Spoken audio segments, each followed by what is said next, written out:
Mm-hmm.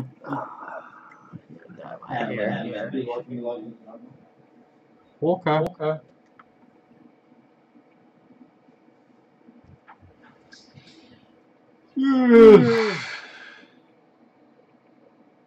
I need like an energy drink.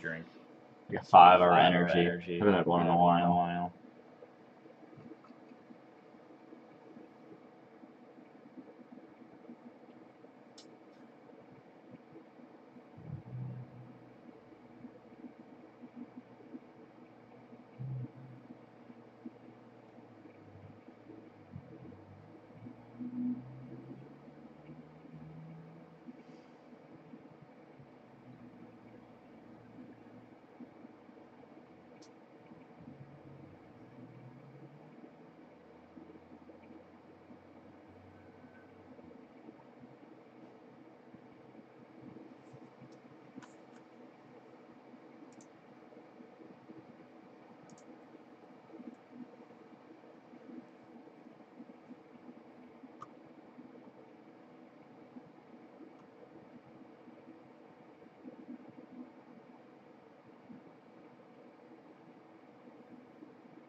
Okay, can you hear me? Yes, I can. Excellent. I just sent our guest a message and just hopefully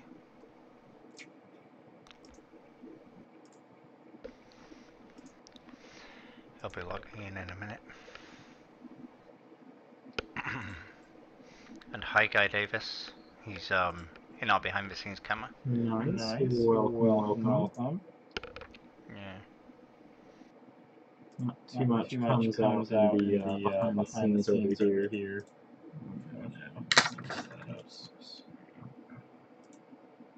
That's not fun. Better. Okay. Oh, I'm so tired. I got plenty of sleep. Yeah. Gotta do mechanic work in the morning. That wasn't fun. However, I had like an epiphany in the night. I almost took off the wrong part for my car, and that would have been really bad. I have no idea what that part was, but I am really glad I got to it. It was probably important. It had Okay, she just said a hi. special hex-tech bolt too that you couldn't really open easily. You needed a very specific tool that I happened to have. I just couldn't get it off, so I'm pretty glad. She it just said they'll be with us in a second, so they should be coming in. Eric asks, is Royal Caribbean go to Curacao? Yes. Okay, they do. Was it Oasis the Seas that you went on for Curacao? Or Symphony? No, I think it was Sunshine. Okay. Or no, one of the other ones. But no, it was a Carnival one that I went. Okay. Yeah, beautiful place. I'm really curious to see how, especially since I haven't been there, the different cultural development, because that's one of the only islands that the Netherlands has taken over Dutch versus Spanish. Or the British. Yes. Gotcha. All the brothels.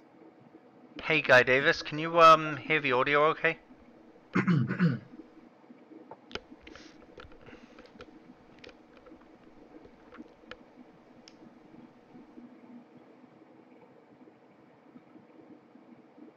think he's busy doing stuff, so...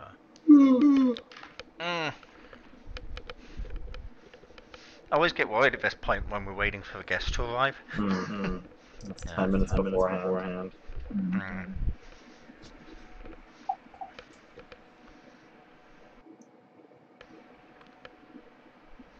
Okay, so it's Danis and Sadria. Dennis, right? I don't know. You put an A here. I was thinking it's Dennis. Oh, okay. I think. Just double check. Yeah. Do you have the names pop up in here? Okay. Dennis. I didn't want to change it because... Yeah, I know. Okay. Cool. Oof.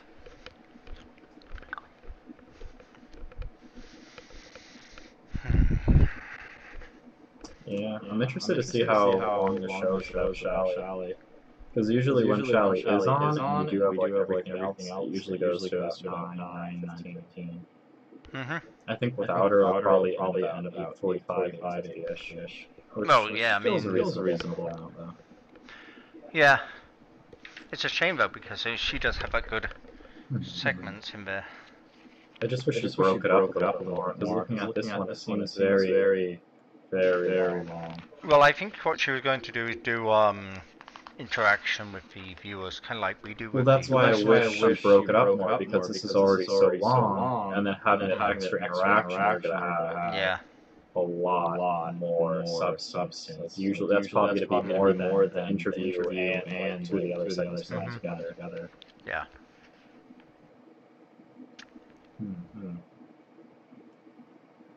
I would kill for 5 hours right now. Right. Oh, 5 hours. Jeez. Telling you, we need to get sponsored by them. Even if they send us like product samples, that's good enough for me. Talk about product samples. I thought those sidebands had arrived, but they haven't. Yeah. Unless they arrived at mailbox and they can't find them. They've done that before. Where I've gone back and said, "Hey, this says it's delivered." And they look, "Oh yeah." Oh yeah. Which is annoying because the mailbox isn't exactly around the corner, so. Yeah. I mean, it didn't used to be so bad, but then they started all that road work, so it like doubles your time to get up there because there's so much stop and go traffic. That's by Acropolis, right? Where's the mailbox? That's like pretty. Past Walmart. Past Walmart, past Target, up there. Oh wow, that's pretty far. Yeah. It didn't used to be a problem. Like I said, and then there's a lot of construction going on, so it really ties everything up. They're widening that road. So. I really wish they started the road from Walmart to heading here. Like that little section once you get past that three-way section. Yeah. Oh, hey, Shalley's here. They fixed it. And I thought we were gonna end the show early today. Nah, 6-parter. She's here. Welcome. I think the TV came on all of a sudden in the living room, and I ran in here to see. It looks like it's working. I hope it doesn't cut out on us in the middle of all this. I was gonna say, did you bribe him with alcohol? Get it on by o'clock, and we'll give you this. He was all worried. I was like, I'm like, I just want him to know I'm not trying to make excuses. He's like, I don't really want to be filmed, ma'am. Like, well, too bad. My property, my rules. Yeah, really. All right, I got, 10 minutes? I got to go into the restroom real quick. Okay.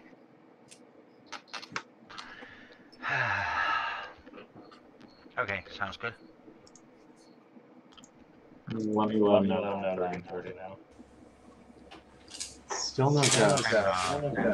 Yeah, I just sent them a message saying, hey, could you connect this soon? We go live to a pre-show in 10 minutes. Why am I getting an echo? Shalley's phone? Shalley! Yeah, she has speakers and stuff on. Yeah. Shalley!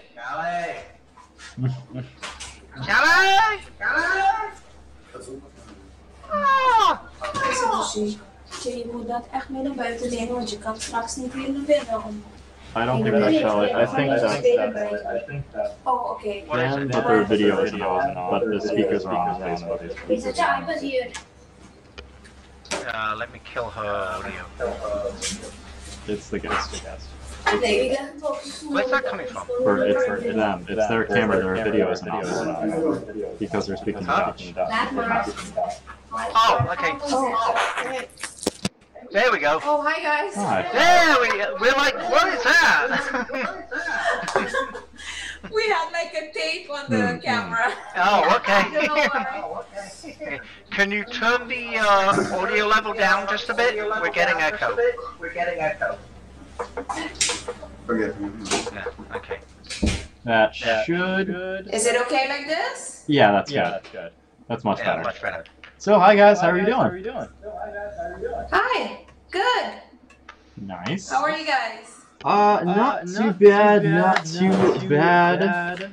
It's been pretty cold lately down here in Florida, so it's been a struggle waking up a bit. What's the weather like down there? It's always warm. Nice. So, how do I pronounce your name? So, Dennis, easy enough, and then is it Sadria? Sadira. Sadira. Okay, gotcha. I am horrible with pronouncing names, so I apologize. Oh, that's okay. So pretty much general rundown of the show.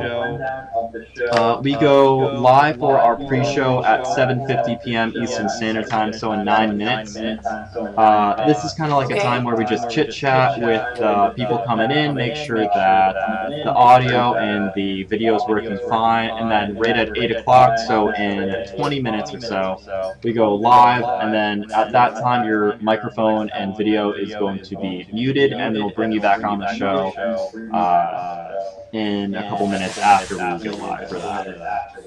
And then we have our general audience just kind of asking questions here and there. And yeah. So pretty much it. Awesome. Will we have the 4 screens like this? No, you will not. The whole time, or is It'll be it like just that. It'll be like this. Oh, okay, great. So I wrote down some questions, just so you can get thinking on some of these. Are there any questions you don't want me to ask about, by the way? Not really. No. But what are you going to ask? Okay. So giving a little insight about the history of the island, the size of the island, the main language that's there, the best places to visit, you know, the #1 place to visit. Are you able to hit all the fun spots in one day, or are you gonna have to come back and try hitting a couple more than once? Do you do any tours through some like the environment caves, nature areas in general? This one's kind of interesting, and you probably don't want to talk about it, but prostitution is legal in Curacao. Is it? Yes. Okay. It's legal, but not like on the streets. Okay. You have, like, So it's like a brothel? Place where you go. That's kind of an iffy Yeah, we found out when we were question. looking on the Wikipedia page, and it was like, well, that's interesting. That's interesting. Would you mind talking about that, or? It's interesting for the band, yeah. Okay. Yeah, is that one of the tours you do? Maybe at night, like for the bachelor and the bachelorettes, you know? Okay. Oh, I don't know. If I was about to get married, I wouldn't want my significant other going to a brothel. Probably not the best place. Major differences between the east coast of the island and the west coast, because I was looking at your site and you have 2 different tours from east and west, so I was kind of wondering the difference of that. And then how has the Dutch influenced the growth and the culture of the islands? Because a lot of the Caribbean islands either are influenced by Portuguese or the Spanish, so Curacao with the Dutch and Netherlands, I'm kind of curious how things have changed differently on that island versus some of the other ones in the Caribbean. Okay. And yeah, and then our viewers are going to ask questions too. Okay. Oh, great. Perfect. It's all questions we can answer. So. Great, great. Make sure you guys answer the questions pretty well too. Some people who we interviewed in the past only gave like one or two answer responses, and it was kind of tricky to have like a good interview with them. The better and more detailed your answers, the better it looks on you guys, because you're kind of selling your company for people to go on tour with you guys. One of the past tour guides, he didn't really explain what he did or where he took people, so it was kind of weird. Yeah. That's okay. Shally, Curacao, they have prostitution legal there, so if you're ever looking for a job outside of Texas, I see that bright red lipstick. You're gonna get smacked. You are gonna. I'm gonna find a way to jump on a plane and come and smack you. Is what's gonna happen. She doesn't need a bottle. She's been Dwayne. Oh my goodness. The kids want to say hi. Say hello. Hi. Where am I? Right here. That's Jalen and Jake. Hey guys. Oké, so het gaat zo meteen beginnen, dan moet je wel buiten blijven, oké? Just told them to stay outside. So we've got about 4 minutes before we're going to pre-show. Do you guys have any questions for us before we go live? Shelly's typing. Uh-oh. You got a question? No. Just logging in. Just walking in. Okay. So yeah, after your interview, feel free to stick around if you want. Usually the show ends around 9:15 p.m. Eastern Standard Time. After that, Shelly's list, it could be 11. That's true. After that, that's pretty much it. But if you guys want to log out after the interview's done, that's fine too. Some people might come in after the show's over though and ask additional questions. So if you guys have Facebook pages, it might be best to kind of check in on some of the comments and answer them if they haven't later on. Great. And So we can see this afterwards too, right? Correct, yeah. After it's done, it usually takes about 10 to 15 minutes for it to register, and then you should be able to rewatch the show. Okay, great. So we can share it too on our Facebook page. Of course, that'd be great. We love that. Okay, great.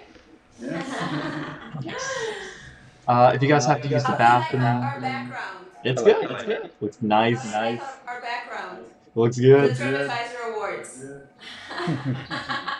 We can definitely talk about that too when you guys. You might want to actually ask how we got the name as well. That's true. How did you guys set your name? How do we come? With Irish doors? Yes. Or the name. Okay. And you're gonna ask how long we've been in the business. Oh yeah. How we started. That kind of. Okay. And if you guys have any questions that I missed that might be good for me to ask you guys, just let me know and I can type them down right now.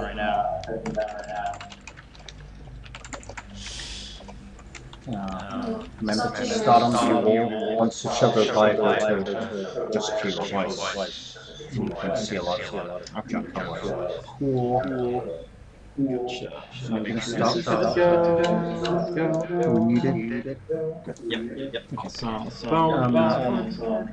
Yeah. Is it on mute? Yeah. I'm going to start it on then come on. Okay. Cool. Shall you good to go?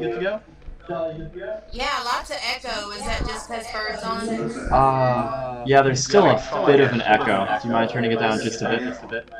You know what? Let me try something. Okay. Because I brought my. See? Now we can't hear you at all, though. We can't hear it. Yeah, it's because they switched to another mic thing.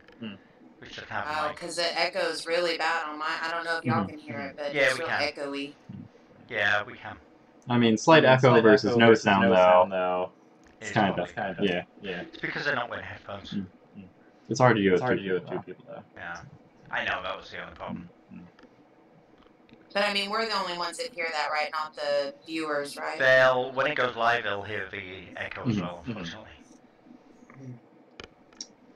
Got everything over here, all set up and good to go. Shally, you said for your segment you want to make it interactive and try to get people commenting in and out with that? Yeah, I just want to talk about, like, what's my favorite bar, what's your favorite bar, Gotcha. what's my favorite restaurant, what's your favorite restaurant. So I think what would be best for that is when you talk about it. We can't hear you. No, we can't hear it at all.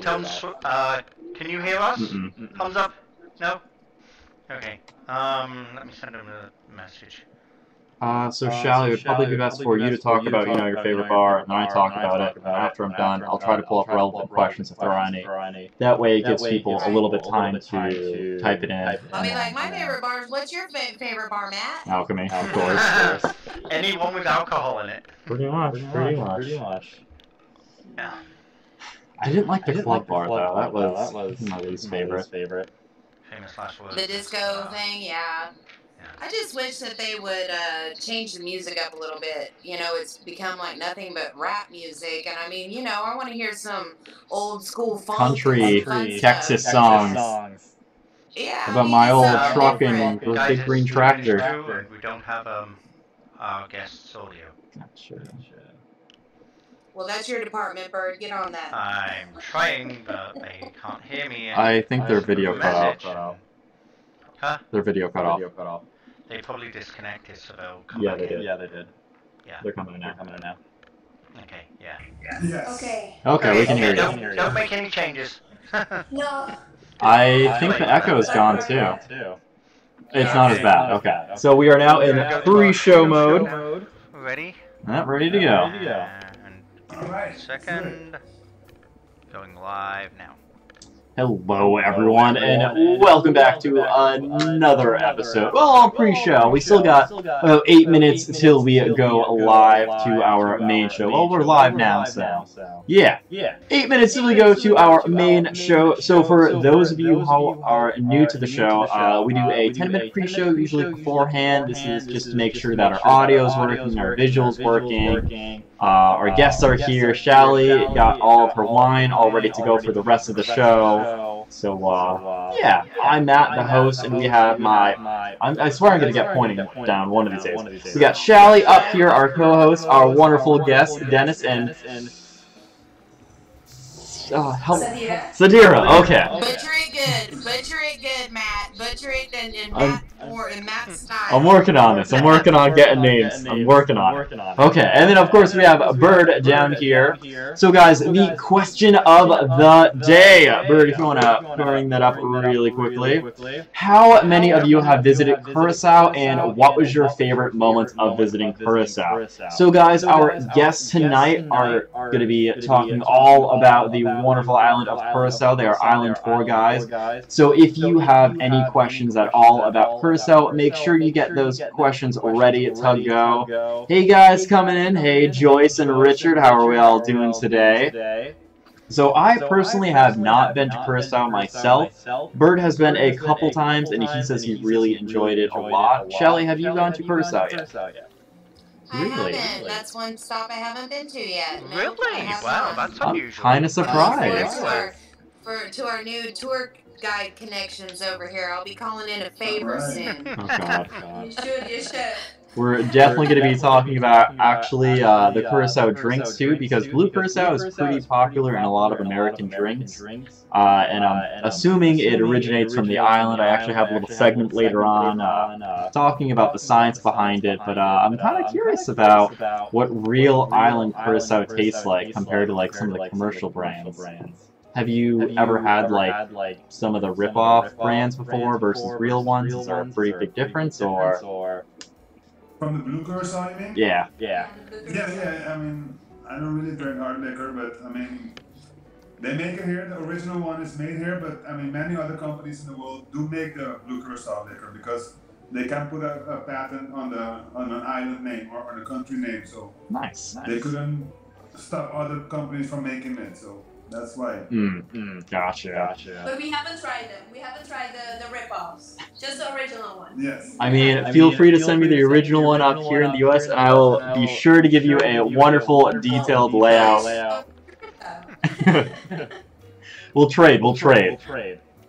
Hey, Brittany Goodwin, how is it going? Brittany Goodwin says, can't wait. She's going to be going there next year. Well, Brittany, when you go down there next year, make sure you send a couple pictures back from the wonderful island.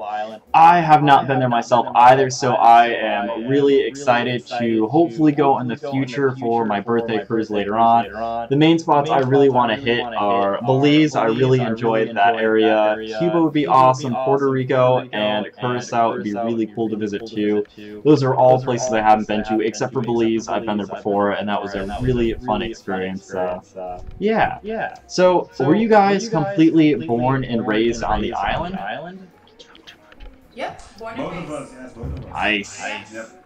I can't wait to get into all that fun information about that. I love having tour guides on, and a lot of our guests really enjoy having all the tour guides on too, just because the amount of information you guys can give is awesome. And especially like the little hidden spots too, because you can go off the ship, walk around on your own for a while, maybe even hail a cab, but sometimes you just don't find those wonderful hidden gems. And Exactly. it's pretty nice.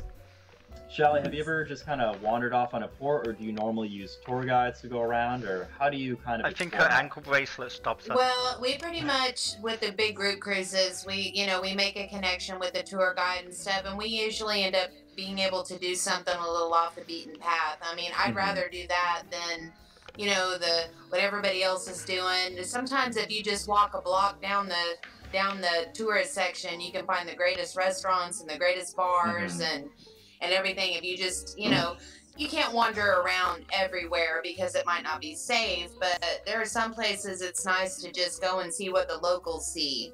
Exactly. Javia and Adrian, we always, when Jamaica or Cozumel, we always have them take us somewhere, where they would go eat dinner or where they would go have a drink, so that's what I like to do.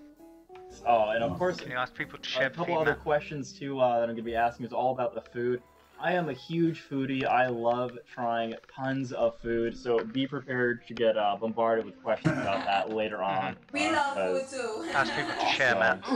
Also, guys, make sure you share out this video to all of your own Facebook pages and bombard your friends with this Facebook page too. I'm sure they're going to absolutely love that. So be nice, guys. It really helps our show quite a lot, and it puts wine in the Chally's glass, so we got to keep that glass more than halfway full. Also, guys, question of the day. How many of you guys have ever visited Curacao, and what was your favorite moment there? Hey, Guy Davis, how is it going? Richard is really excited to talk about the food there. Me too, Richard. Me too. Can't wait. I don't think I've actually had Dutch food before either, so this is going to be pretty neat. Alright. Okay, guys, we got 2 minutes left to go. Shally, are your notes all prepared, and are you mentally ready? My notes are ready. Oh, that's a New York homework. The other one. Not my list, my notes. It's my notes. Good. I got 3 pages tonight, Matt, so get ready, buddy. What size is the font? The show will end tomorrow morning at 2 a.m.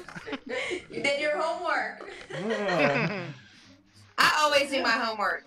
Had a little scare right before. We got a couple of Comcast trucks outside in our neighborhood. We had no cable, no internet for a little while. Bird was having a freaking heart attack over there on the couch, freaking out. I swooped in just in the nick of time. I mean, Bird's main worry is running out of printer ink. We already printed out your notes. That's like 90% of the ink we go through over here. Yeah, that and paper. Whatever. Richard wants to know what you're all drinking. So full of it. I do not have a drink tonight. I did not drive over here. My car is having mechanical malfunctions, so I was not able to drive. So I do not have drinks. Bird doesn't have any booze in the house for the host. I have the booze. It's locked and hidden. Really? What a terrible host. It's not that hidden. I know exactly where it is, but I just don't like the ones he has. Let's see. Kim Ronnie says, I went there in 2015, returning in September this year. Kimmy. Favorite moment was cliff jumping from Playa Forte. That sounds pretty cool. Where's your picture at, Kim? Kim has a great picture of her jumping off that cliff. It's awesome. She's braver than me. Can we post pictures in the thing? Cliff diving. I'm going to have to put that on my little notes for She questions jumps off to of ask everything. about. She's uncontrollable. You cannot keep her. If there's a cliff or a mountain or something to jump off of, you can't even hardly keep her from doing it. She's Okay, guys, crazy, man. we got She's 30 crazy. seconds left, so that means we got to do our pre-show stretches. So, guess this is when I usually do my stretches because I'm gonna be talking for like we are stretching. I was just saying my back was already hurting, and we're just at the pre-show. Exactly. I'm not gonna be able to leave this 10 position seconds. for quite a while. Okay, guys, we got 10 seconds left. Oh, that's a good one. Yeah. 5, 4, 3, 2, 1. On tonight's show, we take a close look at the island of Curacao and its beautiful beaches and shopping. Shelly is touching on Carnival's favorites and why. We have our cruise news, our photo of the week, and of course more from our resident cruise director, Chris, plus your questions answered live right here. All this and more on this week's episode of CruiseWeek TV Live.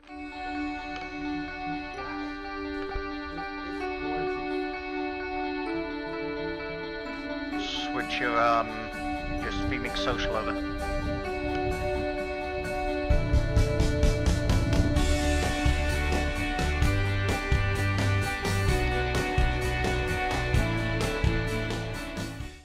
Our show this week is brought to you by the folks at Good Memories Travel and by Venus. Hello everyone, I am Matt and back for another packed show, and this week we focus on the island of Curacao and all the amazing things to do there. We have our guests, Dennis and Sadria. I know I pronounced that wrong. I asked her several different times in the pre-show, and I know I still pronounced it wrong, so we're going to get the proper pronunciation in just a bit. From Erie Tours in Curacao to tell you all the best things to do on the islands and what to avoid. My lovely co-host Shelly and editor of the CCPPF group on Facebook is here to talk about your favorite parts of the Carnival Cruise, and she wants to tell you and interact with all the posts of your favorites in the comments below with her. So now, if this is your first time here, I want to welcome you. I am Matt, and I am still classified as a newbie cruiser, but that's okay, because the fun of this show is we get to learn all about cruising together. Each week we bring on experts to help and give us tips and tricks to make our next cruise even better and to save you guys time and money along the way.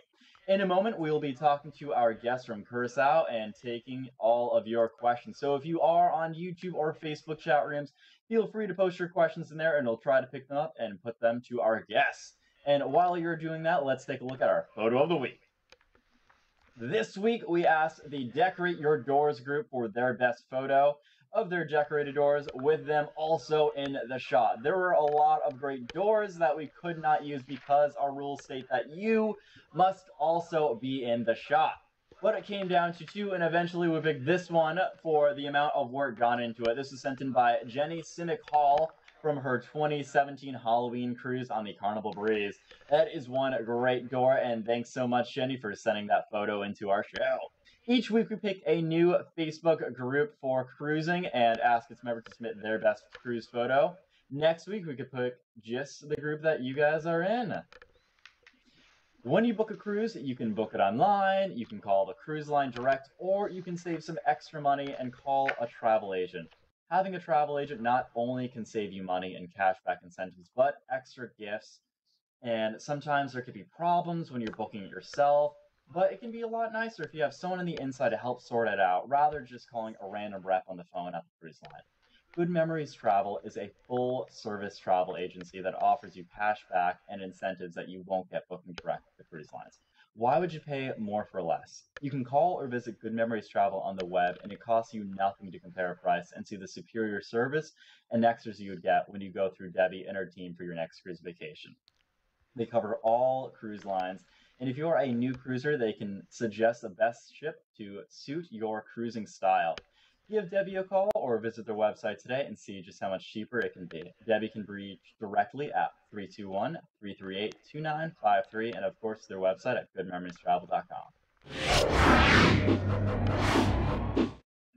So I asked everyone, how many of you have been to Curacao? And there were quite a few of you that had, and many more that are planning on visiting on your next cruise.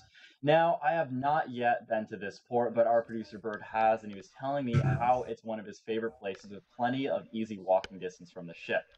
The island of Curacao is located 40 miles off the coast of Venezuela. The island is approximately 62 kilometers long, 14 wide, and 4 at its narrowest point, in the middle of the island.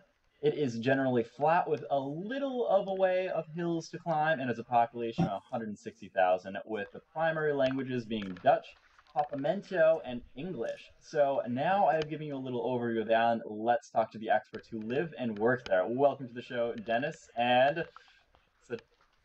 Sadira. Sadira. Okay. Sadira. I'm gonna write that down phonetically. I am great. Thank you for the invitation. No problem. I am always glad to have tour guides come on here. So, first question. You guys are called Erie Tours. Now, how did you get that name exactly? It's Irie. Well, it's actually Irie Tours. Okay. Yeah, it's just something I like. I like Jamaica. I like reggae. I like Bob Marley. I have tattoos of Bob Marley on my body. So one day I sat down with my wife and I said, let's start a tour company. Let's call it Irie Tours. And we started Irie Tours 12 years ago. Yep. Nice. So what we had to sell our car to start a business. Yeah. So you guys sold my car and started the business. Yeah. Wow. That's pretty a lot of investment in there. So what made you want to give tours to a lot of people exactly? Like, what was your main motive of doing it? Well, it's actually something I liked from when I was young. I went to school in the United States, and every time I had people over from the United States, I was loving showing them the island and showing them the beautiful beaches we have here and everything we have here. And it was something I love doing. So I said, let me go do something I love doing professionally, and it's going good so far. And we love our island, you know. Mm-hmm. I've heard a lot of great things about the island, and we're already getting bombarded with questions. So this one comes from Brittany Goodwin. She says, what would you say is the -- place to see or do while going there? And she says that she's actually going to be going to Curacao in December. One place. Well, the #1 place, that's going to be difficult because it's a pretty big island. There's a lot to do and a lot to see. So there's not like really one thing you have to see, but if I have to choose one thing, it's to to see the city, see the floating bridge, the architecture. You know, our city is unique. Amazing, yes. Yes, it is. So the city for sure. So the difference with Curacao is it actually has a lot of Dutch influence, because in the early, I think it's like 1400s, I was looking up on some of the history of it. A lot of the Dutch and Netherlands kind of took control of the island, and that's how a lot of the culture developed from that. While a lot of the other Caribbean islands usually have French or Portuguese or Spanish influence from that. So how has the Dutch and Netherlands influence really affected the island a lot differently than some of the other Caribbean islands? Well, the first thing is you see it. You see it right away. When you arrive, if you just, take a walk through the city, you'll start seeing it in the architecture, the buildings, the monuments. You will see, it's like a little Holland, when you walk through the city. So you see it right away. Has the food been affected a lot by the Netherlands region? I'm a big foodie, and we were talking about this in the pre-show. So what are some of the staple foods that you guys usually have down there? The local food actually has nothing to do with Holland. Nothing, no. Really. It's our main dish, I would say, here is the okra soup. Yeah. It's a soup made out of okra, and what they put in it is pig still, salt meat, and seafood. And it's a very slimy soup, and you eat it with cornmeal. Mm-hmm. That's our main dish on the island. And of course we have all the stew dishes like the cabbage stew, the cucumber stew, the papaya stew, goat stew. So they make a lot of stew with vegetables and a type of meat. And in most of the stew they put like the pig still again. So that comes back a lot. The pig still and the salt meat and the seafood. Yeah. So that all comes back again in most of the dishes. So the real local food. Mm-hmm. Excuse me? Go ahead. No, so the real local food has nothing to do, doesn't have any Dutch influence at all. Nothing at all. Gotcha. At all. So when you guys think of the United States, what do you think of like our staple food is? Because if I think of like some other countries, I have like Chicken an fried idea in my steak. head. So what do you guys think like our main food or like what we're known for is? I'm curious. Whataburger. Hamburgers and steaks, hot dogs, pizza. I know pizza from Italy. But steaks, yeah. I mean, if you go to the Burgers, steak, hot dogs. hot dogs, Yep, yeah. I would Maybe probably we're say wrong. burgers, I hot don't dogs, know. and steaks. Nope, Oh, that's hot dogs exactly is what I would German. say It's too. German. Okay, cool. So, a lot of people are curious too. This one comes from Melissa Colby. She asked, what is the best time of season to cruise down there? So, a lot of other islands usually have like a rainy season or a windy season, or sometimes they get random cold fronts. What's the best time of year to go cruising around there? Or visit the island. I'd say November, December, January, February. Yeah, look, like during those months is a little bit cooler on the island. It doesn't get cold, but it's just cooler, you know, the weather is nicer. It's always hot here, but just during the December, January, February months, it's a little bit cooler than normal. We don't really have like a rainy season, but it tends to rain more around. More often during those months, and that's what makes it also cooler. But right now we are in the windy season. It's very dry, very windy. So this time is the time I would not recommend anybody coming to Curacao.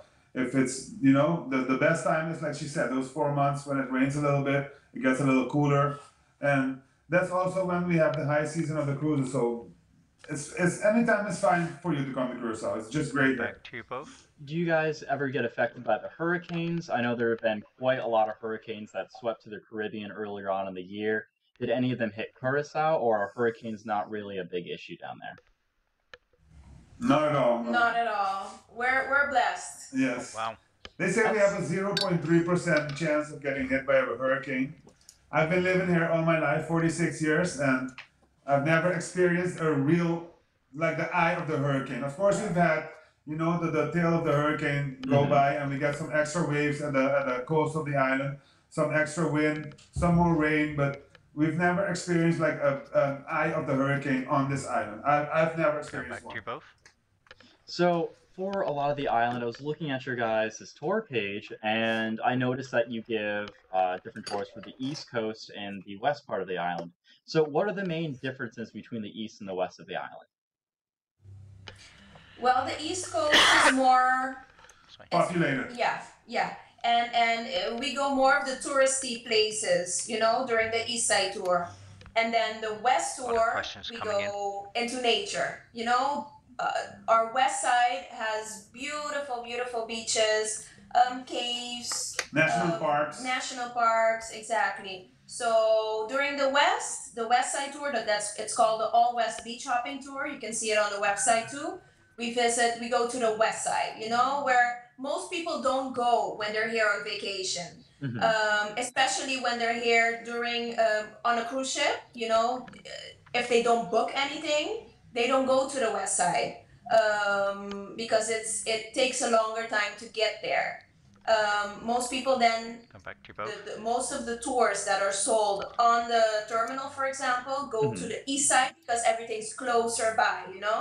Exactly. But I mean, both sides are very nice. It's just totally different. I say usually the All West beach hopping is more for the non-shoppers, those who don't really want to go to the city and shop. They want to spend 6-7 hours looking at the island. We show a lot during this tour. We show you the national park Shitiboka, which is the north side of the island, which we have no beaches. You're gonna see all the beautiful waves hidden to the rocks. We have a cave there. After that, we go swimming with turtles. Every time you go there, you see turtles, so it's a beautiful, beautiful thing to do. Nice. After that, we go cliff jumping, like one of your clients just said, at Playa 40, which is a beautiful cliff jump, 40 feet high. And after that, we go to Canepa Beach and Playa Porto Mari. So we're gonna show you the best. And flamingos. And flamingos, yeah, the flamingo park, yeah. Well, it's a salt lake full of flamingos, yes. And we also show you that. So I just want to make sure I heard that right. You said 40 feet cliff jumps, right? Yeah, 40 feet, just about. 40 feet. Oh my goodness. I don't know if I it's could a pretty do high that. one. I don't do it. He does. I don't. That seems pretty steep. Guys watching the show, would you do a 40-foot cliff jump? I'm real curious about that. I might do it once if I'm like a little bit tipsy just to get the courage to run off and jump the cliff, but I don't know. 40 feet, that's a bit too steep for me. So Tanya says, what is the best beach for swimming and snorkeling around that area? She says that she's going on the Conquest in a week and kind of wants to know. That has to be Porto Mari, for sure. Porto Mari Beach. It's on the west side of the island. Look, we have public beaches and we have private beaches on the island. The public beaches are equally beautiful, but most of them don't have anything on the beach. And then you have the private beaches where you pay something to get in. It's not a lot, it's like $3, $3.50 to get in. But once you're there, you have all the amenities you need. They have showers and beach chairs you can rent and a nice restaurant and bar. Most of them have a dive shop and everything. Like Porto Mari Beach even has pigs. Yes, pigs on the beach. It's a very nice beach. So we would recommend Porto Mari Beach for sure. That's our favorite beach. Yeah, yes. That's where we usually send. If you just want to go to one beach, Porto Mari Beach, I would say yes. Do you have to take a taxi down there? Is it something that's easily walkable, or? Oh no, it's on the west side of the island, so you either take a taxi or you can take a tour like ours that include a stop at Porto Mari Beach. Yes. Yes. Nice. Oh gosh. To take a taxi there is going to cost you quite a lot, just about $60 to get there and $60 back, maybe even more. Yes. So yeah, it's like a 40-minute drive, you know, so they charge quite a lot for those beaches. That's why we recommend taking a tour, because you'll see more beaches.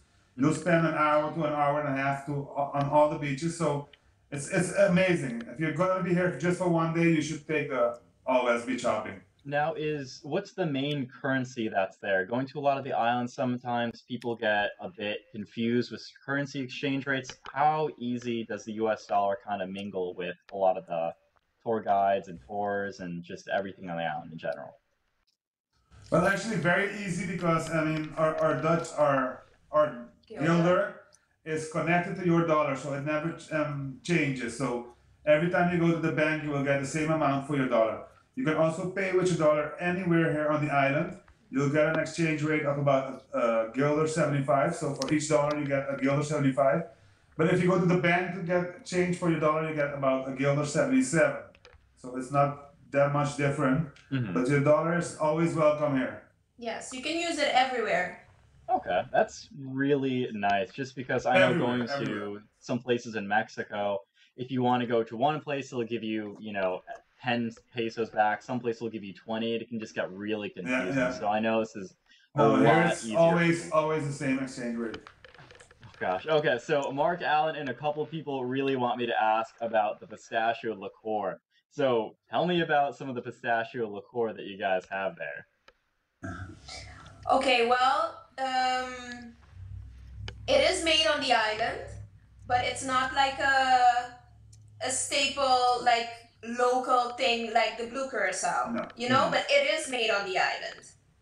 Nice. It's it's kind of like eggnog. Exactly. You know the eggnog. We have something here called ponche crema. The questions coming. And now they last how many years? 20 years maybe. They started with the pistachio, and it's like an eggnog. Okay. Yeah. Yeah, I don't know. So I really absolutely love drinking. My co-host Shally is a known alcoholic of the wine, and I'm sure she's giving me a little smug face over there. But yeah, so I'm sure pistachio wine or pistachio liqueur sounds absolutely amazing, and I would love to try it. If you guys have ever been to Curacao or have ever had pistachio liqueur down there, let me know in the comments below. I'm always interested to kind of get a lot of the different flavors and kind of experiences from you guys. Barbara asked a question I'm really interested about. She says, do you guys have any special animals that are primarily in your region? No. No, not really. No. Okay. Well, that answers not that. Not a lot of wild animals on the island. We do have some wild animals, though. But not a lot. No. I mean, like mainly birds, I'm assuming, or? Birds, iguanas. A lot of birds, lots of iguanas. And we have some deer, goats everywhere. But yes. the goats are owned by the people here, you know. So the goats walk around on the streets, but they are owned by people. So you can touch them or anything because the owner will come out and get you. So, that's a good reason not to touch the goats. That's a very good reason. Yes. Don't touch the goats. You see them walking in groups, but they leave the house, walk a little bit, and they go back. Yep. Nice. Yep.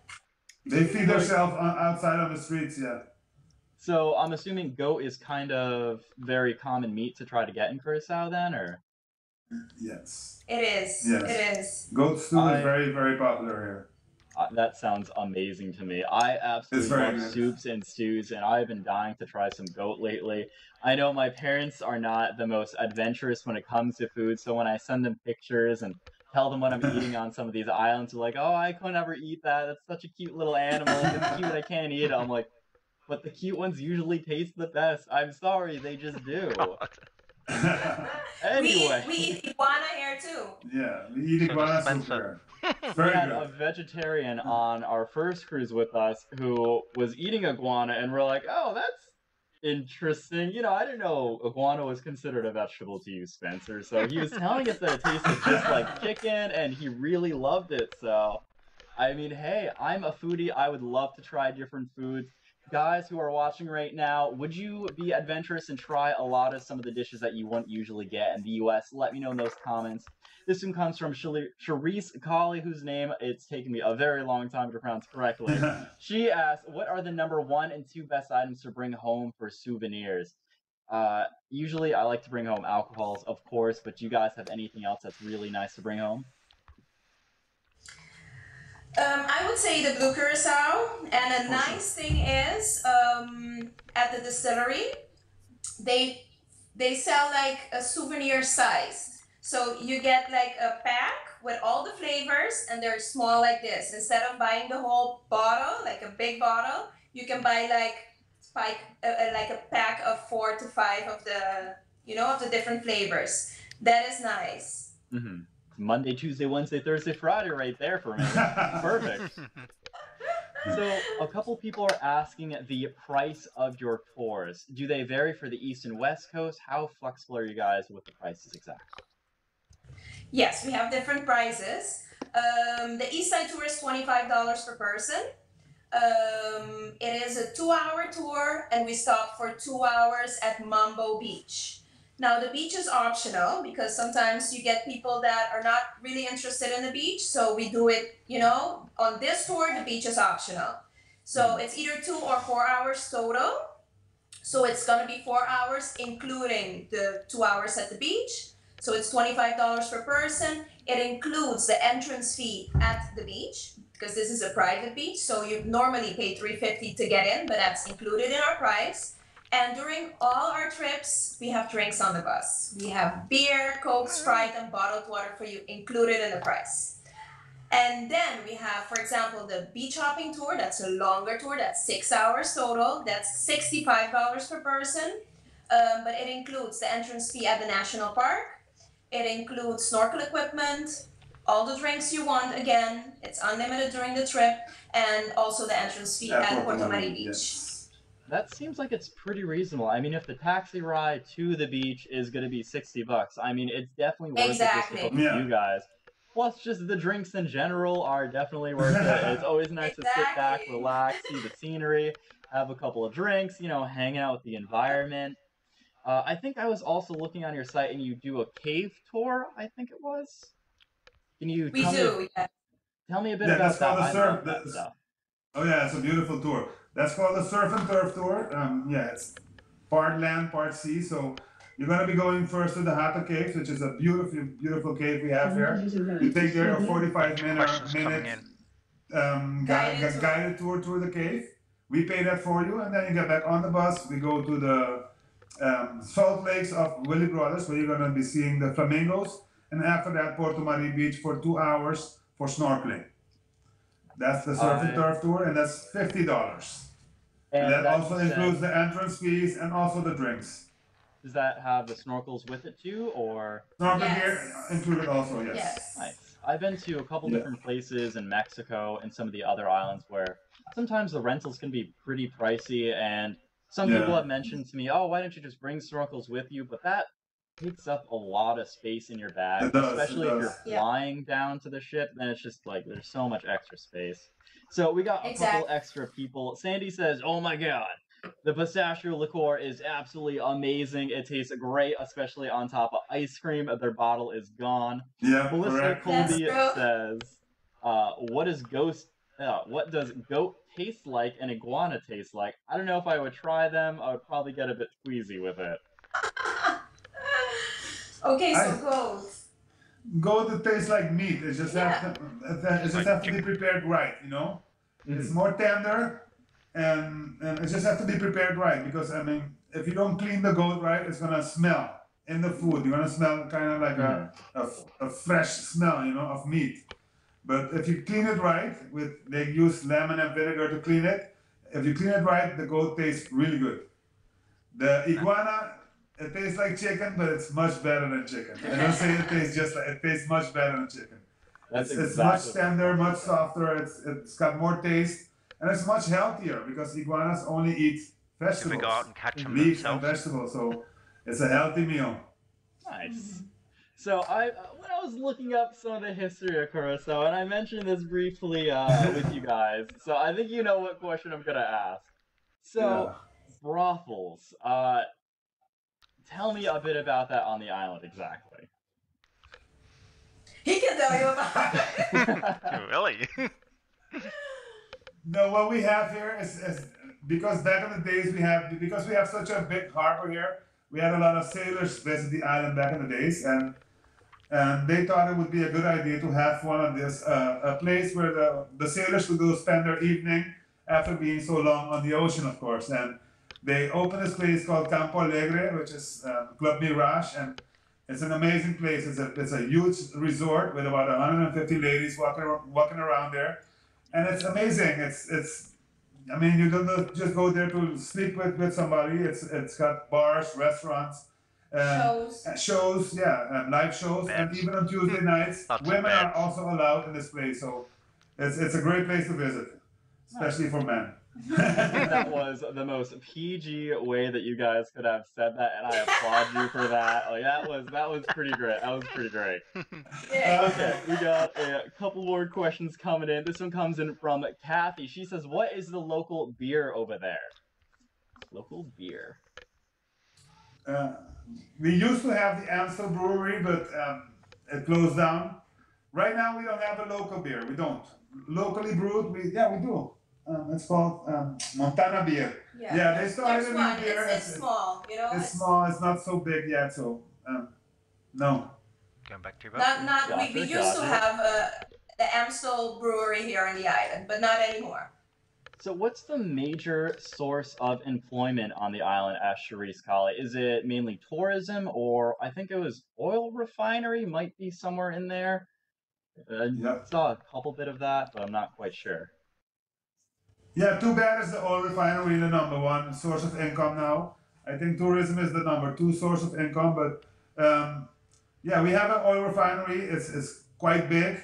It started back in 1914 by the Shell Oil Company, and in the 80s the Shell stopped refining here because of problems they had in Venezuela.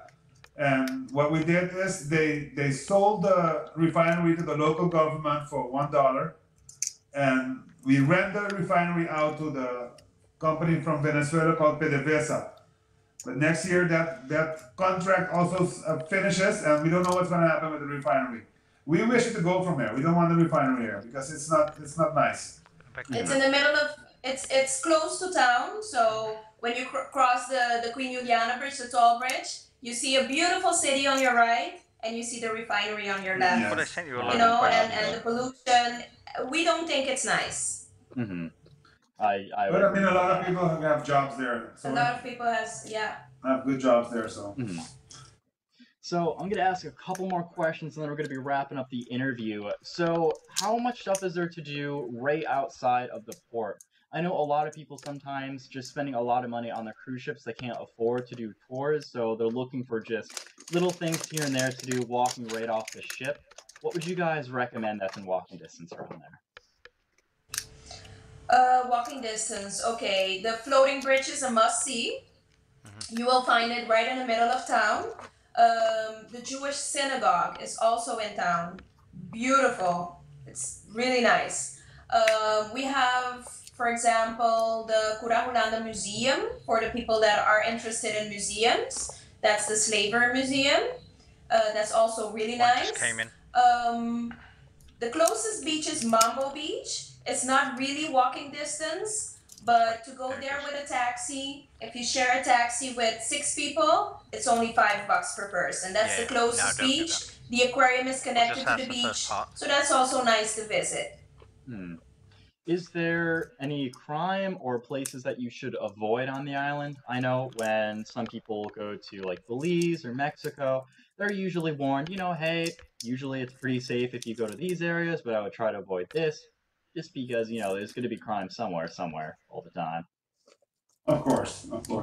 Well, the incidence here with tourists is very, very, very low. Yeah. But I mean, in town, it's very safe to walk around. Of course, you're not gonna walk around in the small alleys a little bit outside of town. I always advise the people to stay in town. Don't go too much outside of town, inside of the small alleys. Something might happen. You might get robbed of your camera or something. But it doesn't. Not that it happens. It's not something that happens daily or weekly here on the island. It's not. I mean, if tourists get robbed, it's a big issue on the island right now. So we don't hear that a lot here. No. And the walk from the terminals to the city, perfectly safe. We don't even have beggars here. People don't beg you for money here either. So it's very nice to walk around here in town. If you don't have money to take a tour, downtown is beautiful. There are many bars and restaurants on the entrance of the bay. Beautiful to sit there and watch all the ships come in and out of the bay. I mean, there's plenty to do in town here. It's just beautiful here. So I want to thank you guys so much for joining us, and can you tell us a little bit more where we can look you guys up online? Okay, so our website is www.iritours.com. If you go to the website, click on tours, you can see all the different tours, and on the pages of the tours, you can book directly for any tour you're interested in. So, we do different tours. As we said, we do the East Side Tour, the West Side Tour, and a Caves Tour, Caves and Beach. But if you have like a big group, and you're interested in different other parts of the island or do like a combination of the tours, you can do that too. With a group of 16 or more, we can do private tours. Anything you want, and that is called the Create Your Own Tour. Yeah. Well, thank you guys so much for joining us, and we hope you have a fantastic rest of your night. Going into cruise news. Carnival Cruise Line today began accepting reservations for the Carnival Panorama, which kicks off its year-round 7-day Mexican Riviera, scheduled from Long Carnival Cruise Line today. Oh my goodness. There we go. Sorry, I double-clicked up and it can be confusing sometimes. Their reservation for 133,500 ton Panorama kicks off the year-round 7-day Mexican Riviera. Oh my gosh, I just copy and pasted all the time there. Which kicks off on December 14th of 2019, becoming the first new Carnival ship home-ported on the West Coast in 20 years. The Panorama will offer a 3-port day, 7-day itinerary from Long Beach, departing every Saturday to stunning destinations all along the Mexican Riviera, including Cabo San Lucas, Mazatlan, and Puerto Vallarta. I apologize for butchering these names, guys. I am so bad. I hear Shally smirking in the background over there. Voyages will depart from the newly refurbished Long Beach Cruise Terminal, housed in a massive 146,000 square foot geocentric dome that once housed Howard Hughes' Spruce Goose airplane. The expanded facility offers a streamlined embarkation and debarkation process, along with stunning design elements that pay homage to the Golden State, including a mural of the Sierra Nevada mountains and replicas of the Spruce Goose. Royal Caribbean International took delivery of the new Symphony of the Seas at the STX France shipyard in Saint-Nazaire, France today. Michael Bailey, President and CEO of Royal Caribbean International, Richard Fain, Chairman and CEO of Royal Caribbean Cruises, And Laurent Castang, general manager of STX France, led the traditional flag-changing ceremony. Symphony of the Seas is the latest example of how our people work to push the envelope and innovation with each new ship, said Royal Caribbean Cruises Lieutenant, Chairman, and CEO Richard D. Fain. The Oasis class has been a trend-setting design, but the team has evolved the design to build on the success to provide even more incredible family adventures. We're thankful to have a partner in STX France that is every bit as ambitious as we are about building technology, advanced ships. This is the 25th ship in Royal Caribbean's fleet. Symphony of the Seas has 228,081 gross registered tons, measures about 238 feet tall, and spans 1,188 feet long.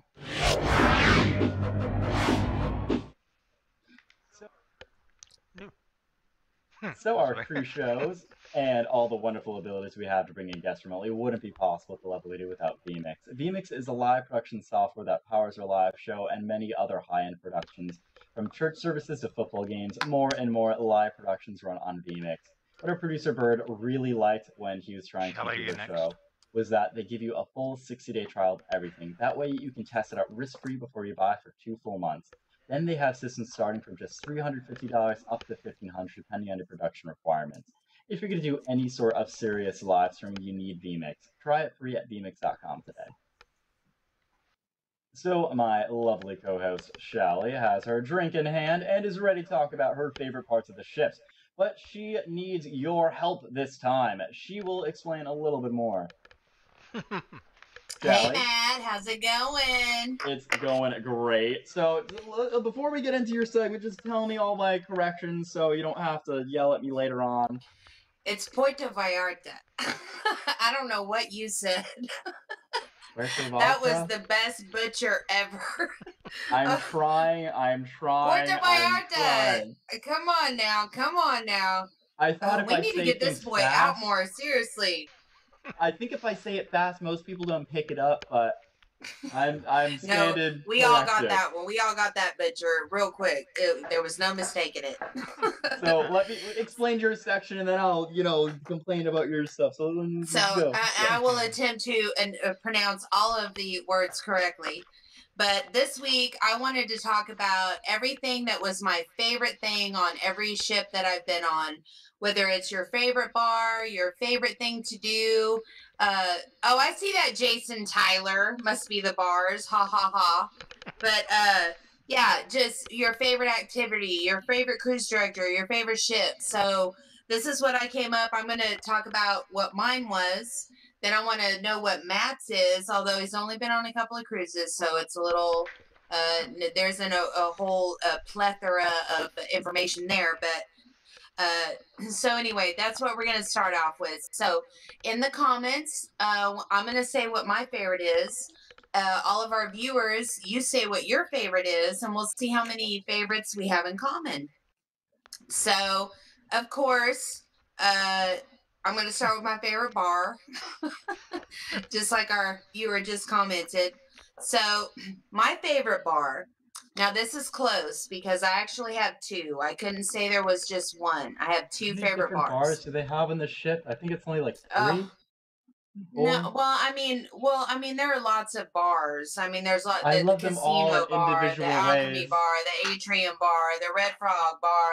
They have all these bars. Good point. But there's places that I always like to hang out the most. So my most favorite is your favorite as well, Matt, the Alchemy.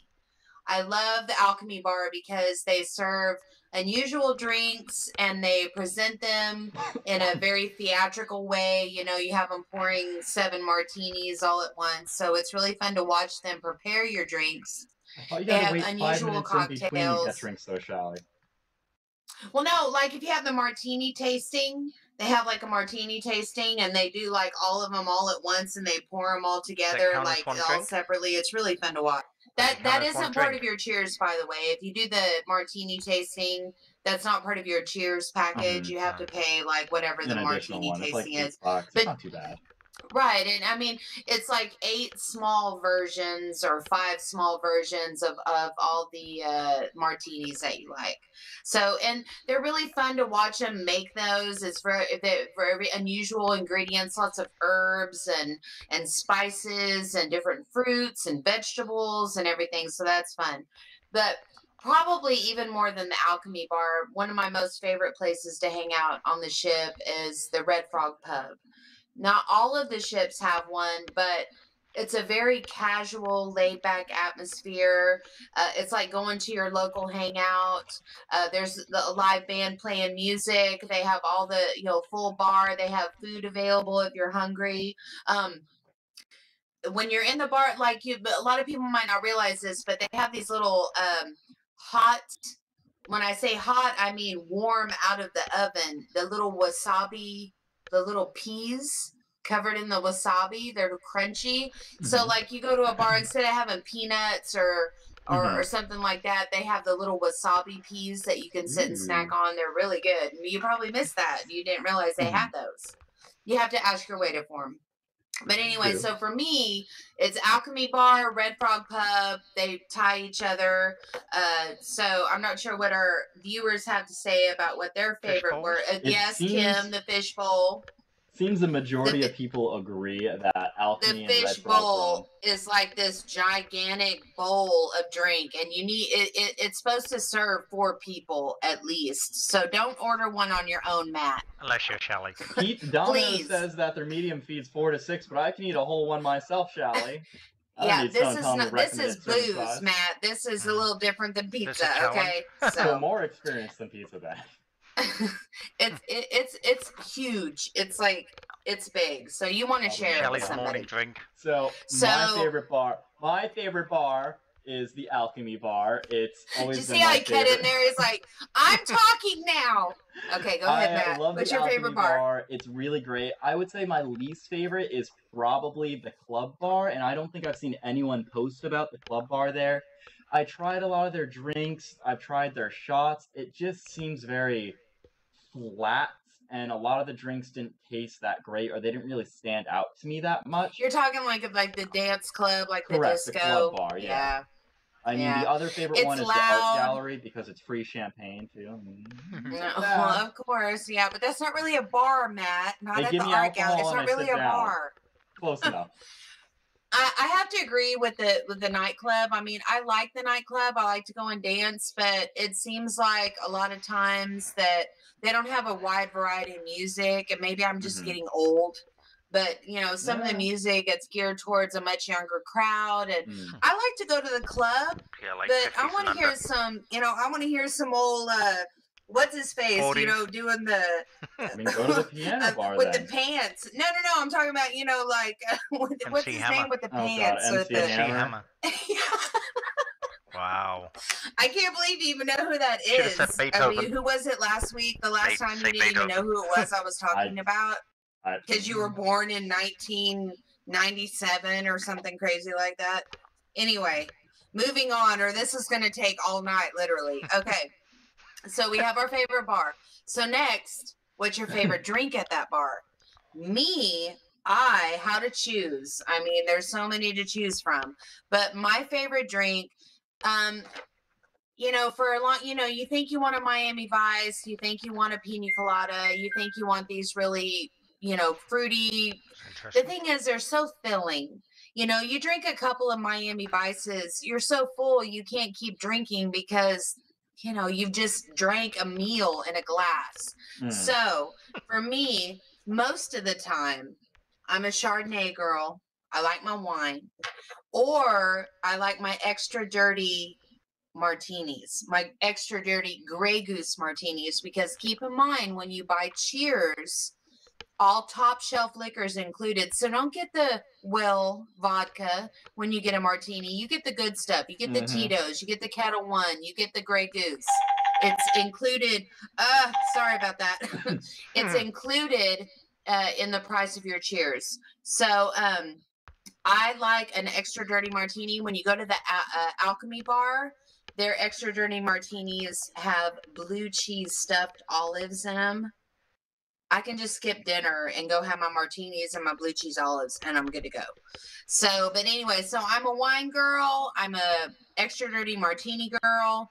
I know probably the most of the comments coming in, Miami Vice, Kiss on the Lips, you know, all the fruity drinks, and they're delicious. I get it, but they're very filling.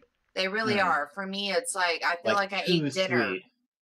Yeah, and it's too sweet and it's too big. I mean, you get a glass this big, and by the time you finish it, you feel like you need to go take a nap. So, what's your favorite drink, Matt? My favorite drink, Shally, it kind of depends on the night. I think it kind of changes as the cruise progresses. Usually in the beginning, I really like the cucumber sunrises are great.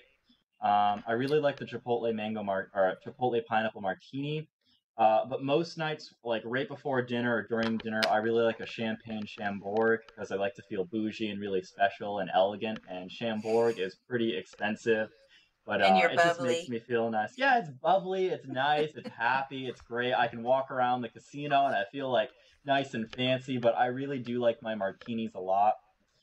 Yes. Otherwise, and they have several martinis at the Alchemy Bar that I like. One of them was called like 40 is the new 20 or something like that. It had Chambord in it. It had Chambord in it. They have even the water at the Alchemy Bar. If you ask them, excuse me, I'm just a little thirsty, I just like a glass of water. They bring you this beautiful glass of water that has blueberries and cucumbers and strawberry slices in it, and it's so pretty, you know, and it's with that wonderful, you know, exceptional organic purified water or whatever they're using. It's really, really good. So they have just about everything you can want. Gin martinis too, or like an elderflower martini are really good. I like the old-fashioned drinks. I really like Jägermeister a lot. I like the this youngin right here telling me he likes gin. Good. It's called sophistication, Shally. No, it's called you must not taste anything because that tastes terrible. Anyway, moving on. Okay, so again, don't forget that with Cheers, you can order the top shelf liquors. You know, you can get the expensive stuff. So next, moving on from drinks, now we'll move on to the food. So what's your favorite specialty restaurant? So for me, it used to be the steakhouse. I don't really care for, I did a show, I don't know, several back whenever we went on the Vista for group CCPPS Groupers 4. And there's a lot of changes they made to the steakhouse. And it's not that I don't love the steakhouse. I still love the ambiance. I love the smaller atmosphere. It's kind of dark.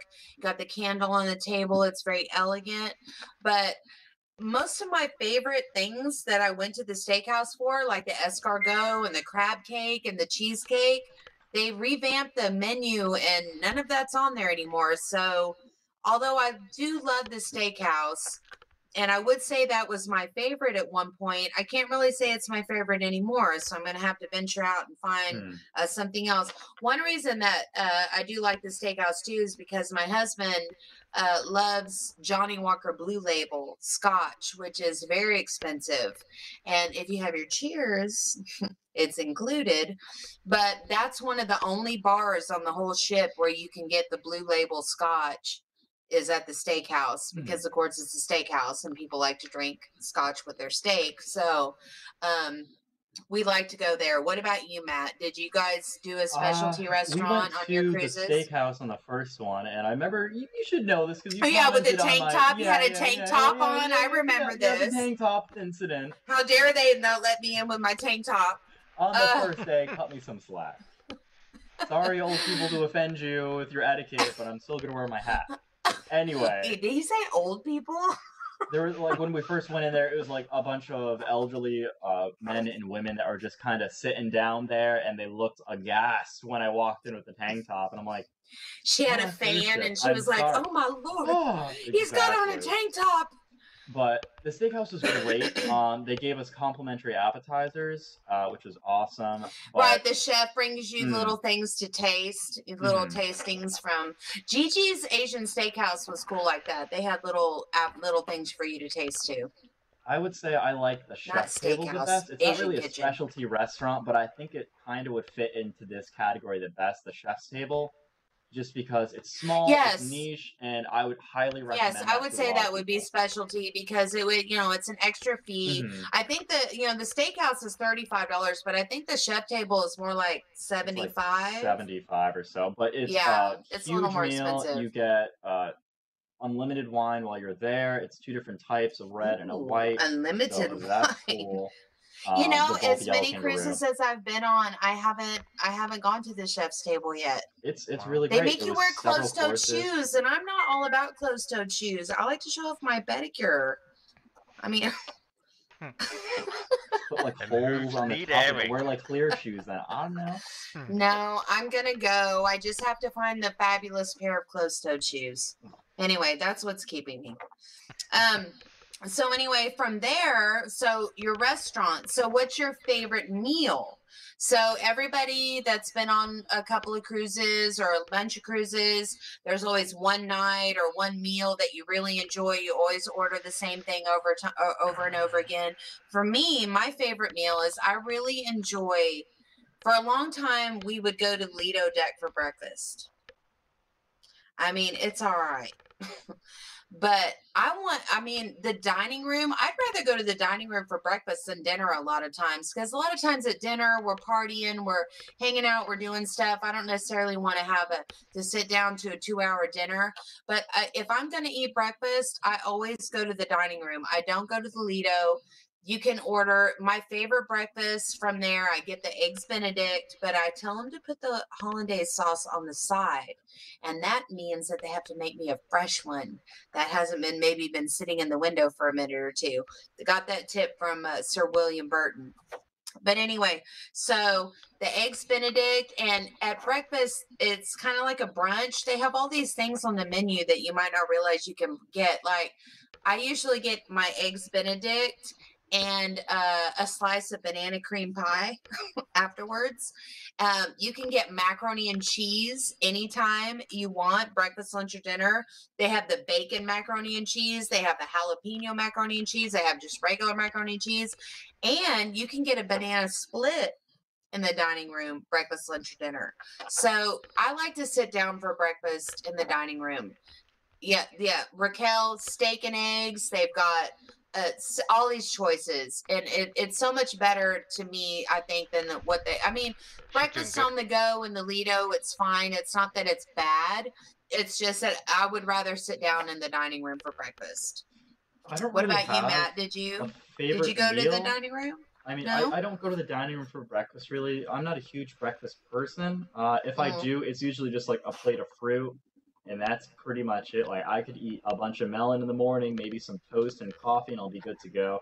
Just not a big breakfast food type of guy. Usually I want to sleep in a little bit too, so it gives me a bit extra time. It's brunch, though, so remember that this is being served, I want to say, until 1 o'clock in the afternoon. I mean, you can go to the dining room for, they call it Sea Day Brunch or Seaside Brunch or whatever, so you don't have to be there at 8 o'clock in the morning to have brunch. And of course, then there's the Dr. Seuss breakfast if you want some Fruit Loop covered French toast or something crazy like that. I'm okay. Yeah, with that. It was a little too sweet. A little too sweet. Also say I really like the unique taste, or the exotic taste menu is probably my favorite. I don't have like a dish that I always get really at dinner. I like to try every single dish. I'm not a person that can eat the same thing over and over again. I will say though, the creme brulee that I usually get every time. I love the creme brulee. It's my favorite. Yeah, there's I like to try anything new that I can. I've tried the frog legs and the escargot, and they'll have different dishes that you can try. But I've been on a lot of cruises now, and there are a few things that are my favorites. Like I do love the escargot. The escargot in the steakhouse was top notch. The escargot in the dining room is still really good, but it wasn't steakhouse escargot, and I'm so mad at them for taking it off. But anyway, I agree. I tried the escargot, just like, okay, I've never had this before. I'm probably never going to order at another That was your first time to have escargot? Oh my God. It tastes kind of like a very buttery mushroom, I think would be the best way to describe it. It's more of a tender mushroom. but Right. it tastes very similar to a mushroom, and it I kind of love took me off escargot. guard. I enjoyed it quite a And bit. in the steakhouse, their escargot in the steakhouse was phenomenal, and they took it away. But anyway, I said we don't have to talk about that. But anyway, so moving on. So we're having a little foodie thing here. So what's your favorite late night snack? So most people are being like, oh, I go to the Pizza Pirate or I get room service or whatever. For me, here's a little trick if you haven't figured this out so far. So we've been out partying, we've been out drinking. You know, you go back to your cabin, you're hungry. Room service is at least 45 minutes because every other drunk on the ship decided they're hungry at the same time, as well as all 500 people that decided to go to the Pizza Pirate at the same time. So let me tell you what's the best thing to do. When you're at dinner, after you eat your dinner, you've gotten your dessert, ask your waiter to bring you a cheese plate, which has 6 or 7 different kinds of cheeses, some little crusty breads and some fruit, some melon and some grapes and things like that. I usually get 2 cheese plates to go. But anyway, they'll bring it to you in a little covered plate, just like you would get with room service. I take that back to my cabin.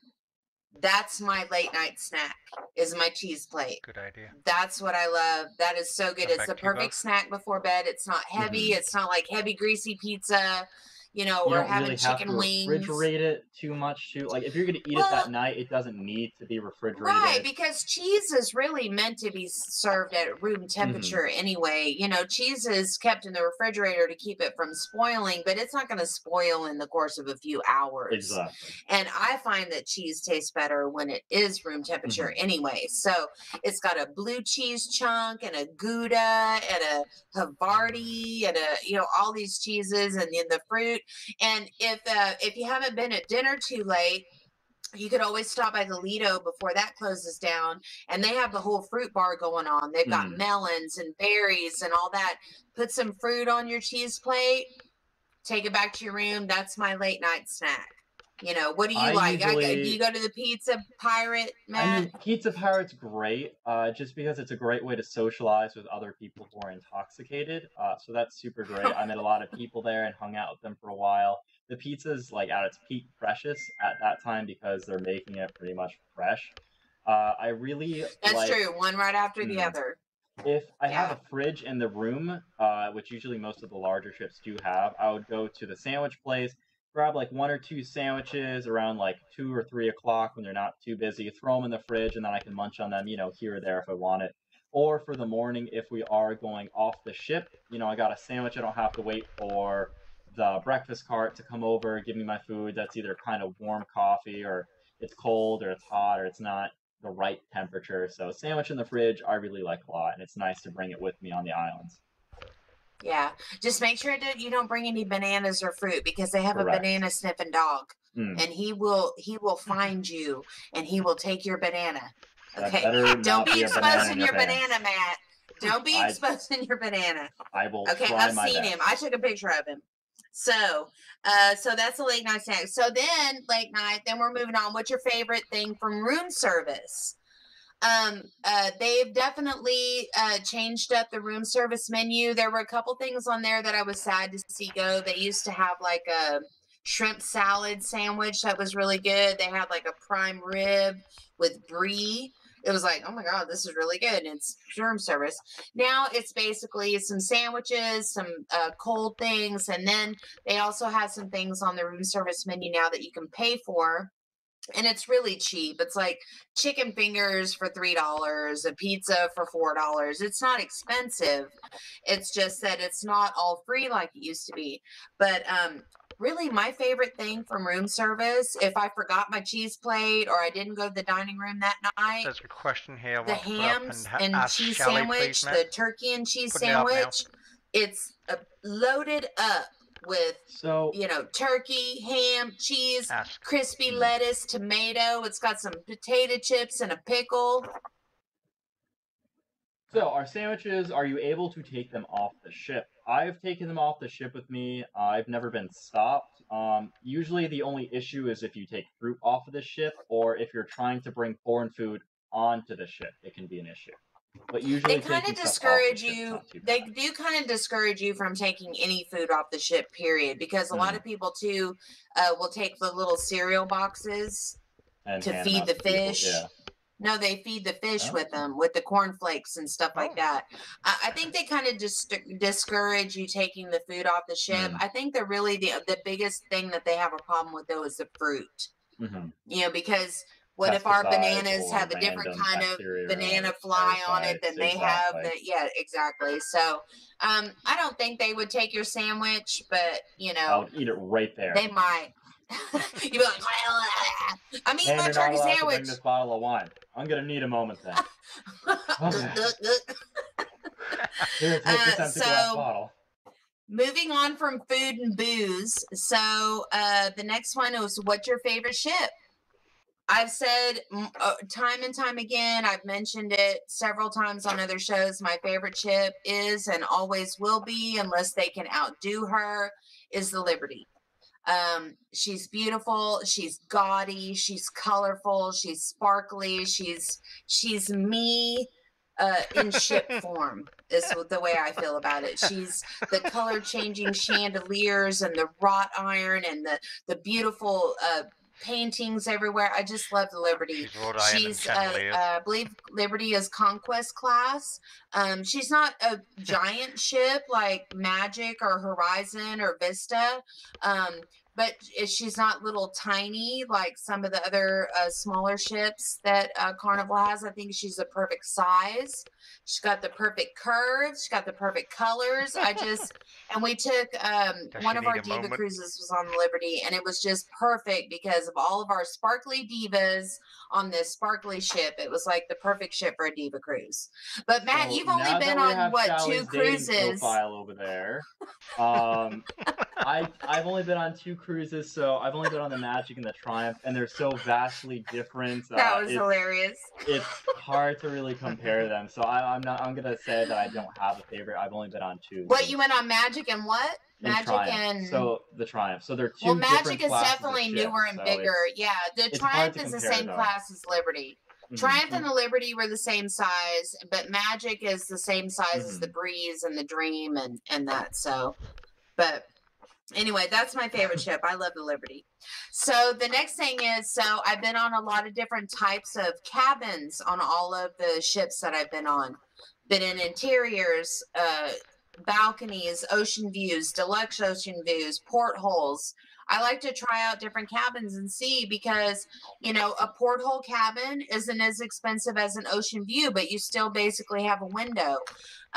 Your deluxe ocean view is an ocean view cabin. You get 2 bathrooms. So, I mean, there's all kinds of cabins out there to choose from. My most favorite cabin that I've been on so far. Now, this may change because although I have seen them, I have not stayed in one.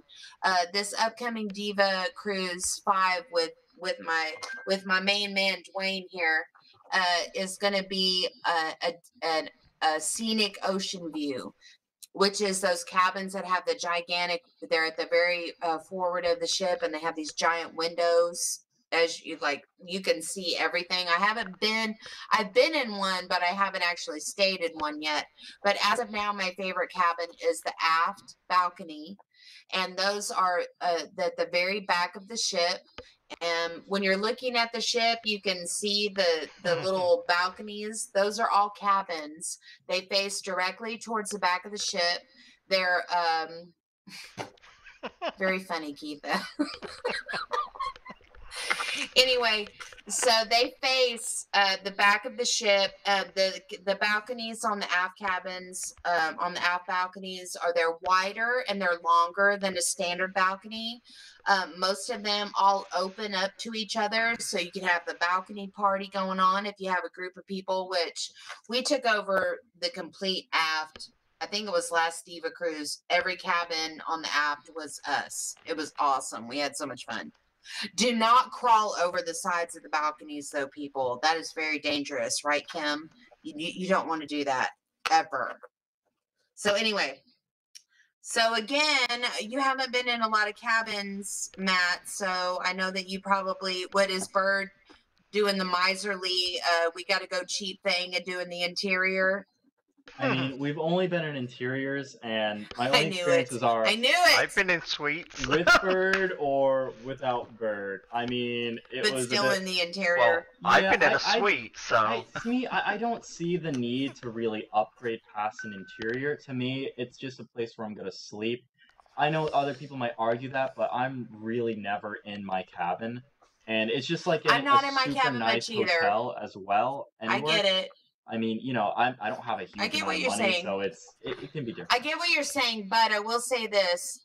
The only time, like, I'm not normally someone that sleeps in. Like, even on the weekends when I'm off, it's like, 7:30, 8 o'clock in the morning, the sun's coming in, I'm awake, I'm ready to get up. When you're in an interior cabin, it's like a cave. If you don't have an alarm set, there is no way for you to know that the sun has come up and wake you up. One day, my husband and I mean, we have been drinking, no questions asked, but normally I still would have gotten up at a normal time. I was like, oh my God, what time is it? We had an interior. We went cheap that time. It was 1 o'clock in the afternoon. We had slept the entire morning and half the afternoon away because we didn't even realize what time it was. I do like to at least have a window. I do like, even if I'm not going to splurge on a balcony or anything like that, even an ocean view or a porthole cabin, at least you can see the sunlight peeking in and you know that it's time to get up. It's time to get on with your day. So anyway, we got to move along, Matt. It's already 8:05. We got, okay, I'm just going to kind of breeze through these last few ones here. I'm going to my favorite onboard activity. Almost all of our cruises are the group cruises, and we have so many activities planned. Most of the fun times that I have with our group is the cabin crawl, which is basically like a pub crawl, except you're going from cabin to cabin. You have the host, they give out trinkets or shots or snacks or whatever. As far as the ship sponsored activities, I love hanging out with my friends by the pool, just chilling out. The hairy chest contest is always so much fun. I know a lot of people are like, oh my God, I can't believe they're doing that. I love to see people getting out of their box and some guy up there dancing to the wobble with his hairy chest hanging out and loving life. I mean, I love to see people having fun. I'm all over that. Shelly spends a full 3 months not shaving to prepare for that. I don't enter the hairy chest contest, Matt. Okay, I only watch. It would be unfair on everybody else. So if you did, it would be unfair on everybody else. Yeah, Bird had to get in on that. He had to totally chime in on that. So what's my favorite indulgence? So there are some things on the ship that will cost a little extra money. Alcohol. If you happen to be booked on one of the few ships that have the updated Cloud9 spa that comes with the heated thermal chairs and the Thalasso mineral pool and the rainforest shower and the steam rooms and the saunas. It's $150 a person, or it's $250 per couple for the whole week. That's a 7-day unlimited pass. But what I did find was that we have so many activities going on a lot of these group cruises that I got the spa cabin, but I only went to the spa like twice because you just don't have the time for it. So what I do now is if we're on one of those Magic, Dream, the Breeze, the Vista doesn't have the Thalasso pool, but they have all the rest of the stuff. What I'll do is I'll go indulge in a 1-day pass. You can just buy a pass for the day instead of for the whole week, just so I can go. The Thalasso mineral pool is so awesome. Don't wear your silver in there because it'll tarnish from the minerals. But anyway, who's my favorite cruise director? Well, this is a hard one. I've been on our cruise directors have been so accommodating. They have helped us with so much stuff. They've given us everything that we've ever needed, ships on a stick and medals, and they come and take pictures with us. But the one I gotta say, who is now, I haven't cruised with Matt Mitchum yet, and I think he's avoiding us for some. Every time we book a group cruise, he's supposed to be the cruise director, and then mysteriously his vacation comes up and he's not on anymore. But so far, Frankie the Tank, Shelley's reputation precedes he's gone above and beyond. He's been our diva cruise director twice now in a row on the Valor. He is awesome. He shows up. He, even though as busy as they are, he comes to all the activities that he can. He's great. Lee Mason, Donna, just commented. Lee Mason, he is going to be our cruise director on CCPPF Group Cruise 6 in 2019, I believe. He was on our show earlier. Lee. Or maybe it's 2018. I get confused. There's so many cruises. And anyway, Tank was actually on the show with us a bit earlier. Yes, I know. Cool. Yes, I was the co-host that night, so I got to see Frankie. He's great. He's so sweet. Even though, I mean, the cruise directors are so busy, but he came to the St. Jude's donation. He came to the, one night he showed up at the disco with his glow gear on and did it. He was great. So love Frankie. My favorite port, I can't go on and on and on and on and on about Adrian Cozumel and Cozumel. I've been to so many ports on all these cruises. Cozumel is the most, to me, it feels like home. Jesus. It's safe. It's one of the only places that I would rent a Jeep and just go out on my own if I wanted to. Whenever we go to Cozumel, Adrian always sets up some fabulous tour for us to go on, whether it's a catamaran or a bus tour, going to all the bars, whatever we want to do. I love. And it's beautiful. Cozumel is like everything all in one. And I will, that was my very first trip ever to the Caribbean, was my dad back in, this is way before you were born, Matt, back in 1984. We went to the Yucatan, we went to Cancun, we went to Cozumel. It's always going to be my favorite forever and ever and ever. But I also do love Little French Key in Roatan. If you're going to Roatan doing the Honduras, you got to go to Little French Key. It's like a little slice of paradise. They got a zoo. They got snorkeling. They have everything you could want. Favorite tour operator, Adrian Cozumel and Javia Shaw from NoJamaica.com. Those two guys, they went on Group Cruise 4 with us.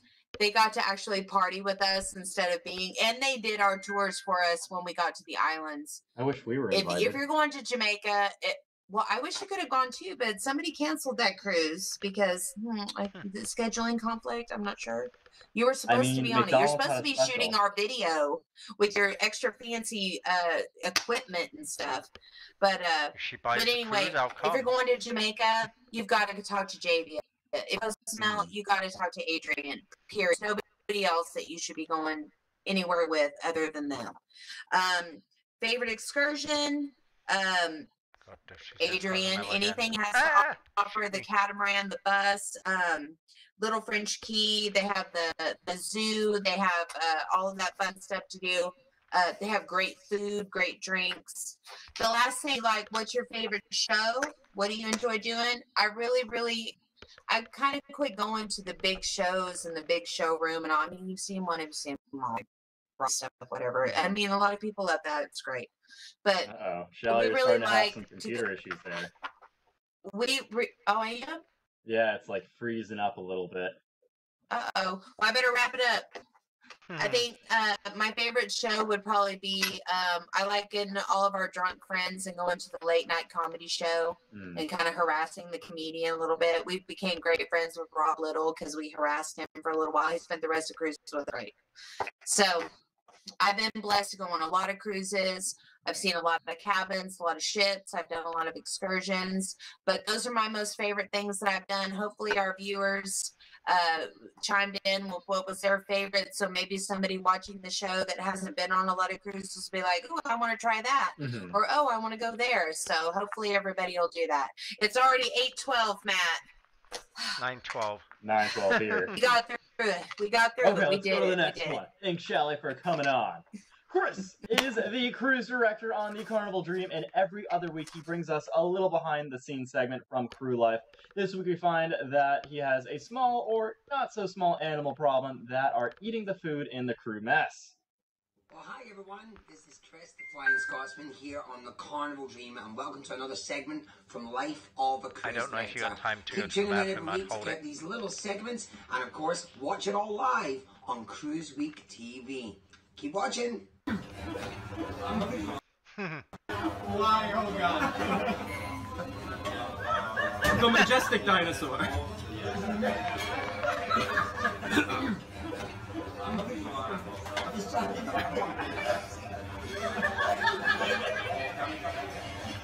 You have to make some comment about this when we come back. Make some comment about it when we come back. Is that Adrian? This is why the T-Rex went extinct.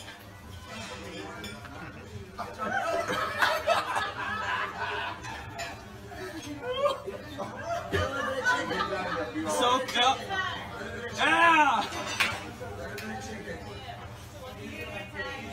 This isn't the crew mess, by the way.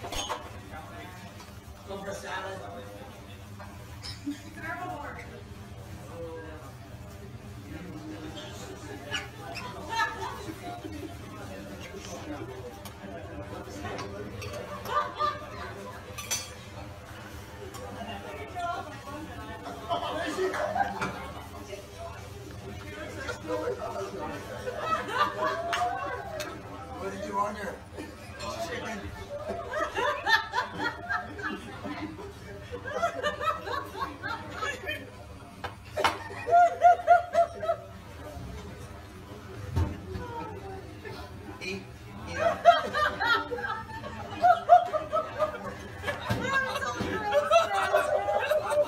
Thanks for watching Like for Cruise Direct, and if you want to see that full vlog series every single week, you can join us here in the subscription. Don't forget to subscribe to Facebook as well, Flying Scotsman CD, and I'll see you soon. Keep watching CruiseWeek TV. That's definitely more than a small animal issue on board, but I think Shally enjoyed the two. Shally. It was so funny because we had 2 T-Rexes on Group Cruise 4 for Halloween. They had a duel in the dining room. It was Oh my god. I loved how his little hands couldn't get to the buffet. That's why they went extinct, because he couldn't reach the food. That was hilarious. I love it. Well, thanks, Chris. And you can catch more of Chris in the Life of a Cruise Director every other week right here on CruiseWeek.tv. An official Curacao liqueur has to be made with the dried peels of the Lahara Valley. I pronounced that correctly. Lahara Puerto Vallarta is a bitter orange native to Curacao, and it means golden orange of Curacao. Spanish explorers brought the bitter Seville orange to the island in 1527. The progenitor of the Lahara, although the bitter flesh of the Lahara is unpalatable, the peels are pleasantly aromatic. There are no definite facts to point out who developed the first Curacao liqueur and when. The Lucas Bowles distillery, founded in 1575 in Amsterdam, maintains the Lucas Bowles already developed a Lahara-based liqueur. The Dutch West Indies Company had taken possession of Curacao in 1934, and Bowles had shares in both the West and East India Companies to guarantee the cheap supply of spices for their distilled drinks. After the discovery that an aromatic oil could be extracted from the unripe peel of the otherwise useless bitter oranges, Bowles had this oil exported back to Amsterdam to develop a liqueur similar to current-day Curacao. Bowles tended to add an element of alchemical mystery to his products by explaining the unlikely addition of a blue coloring. In the past, liqueur also had the name crème de ciel, crème of heaven, presumably for its blue color. Senor & Co., a company started in Curacao, is the only company that has always produced its liqueur from the peels of Lahara. The Jewish family, Senior and Chumacaro, started selling their liqueur in 1896 in the pharmacy in small quantities. In 1947, they bought the Laharis, Dutch word for country manor, the Chobaholobo. I pronounced that correctly as well, just letting people know I looked this one up, in Willemstad, and the distillery has since been housed. As this company is the only one that uses Lahara fruit from Curacao, it has been permitted to put the word genuine on its labels. To create the liqueur of the Lahara peel is dried, bringing out the sweetly fragranced oil. After soaking it with a still alcohol and water for several days, the peel is removed and other spices are added. The company, Senior & Co., uses a 120-year-old copper kettle for the distilling process. They put the peels in a gummy bag. Spices are added and then hung in a heated copper still with 96 pure and kosher alcohol derived from sugarcane for 3 days. After 1 day of cooling, water is added and distillation takes place for another 3 days. The liqueur has an orange-like flavor with varying degrees of bitterness. It is naturally colorless, but is often given artificial coloring, most commonly blue or orange, which confers an exotic appearance to cocktails and other mixed drinks. The blue color is achieved by adding a food colorant, most often E133, brilliant blue. Some other liqueurs are also sold as curaçaos, with different flavors added, such as coffee, chocolate, rum, and raisin. Remember, we have many past videos available for you to watch at our website at CruiseWeek.tv, which also has links to our t-shirt page and support pages as well. If you'd like to help with our funding for Season 2 trip, or if you would like to advertise on the show, you can do that with the links from our site. If you know someone who will enjoy watching the show as much as you, be nice and share that link to their Facebook wall so they too can enjoy. Please like and subscribe to our YouTube channel and Facebook pages. Just doing that alone really helps our show and sponsors that we have support and keeps the show alive each and every week. Plus, you get entered into some great cruise swag drawings. Joe is back from rehabilitation course for our alcohol abuse. That is, his mother sent him in for spilling a drink on her new carpet, and I will be back in 2 weeks with more CruiseWeek.tv. But if you want more of me and I, and Bird, and our producer, and all of the wonderful people, which is pretty much just me and Bird, then you guys can check out our social live every Wednesday on Facebook, so join us for that. Till next time, we'll see you on the ships.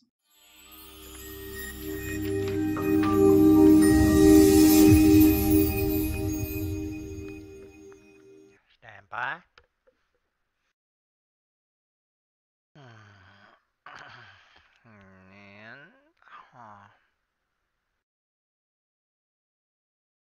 We are clear, and everybody's gone. So that was good. Excellent.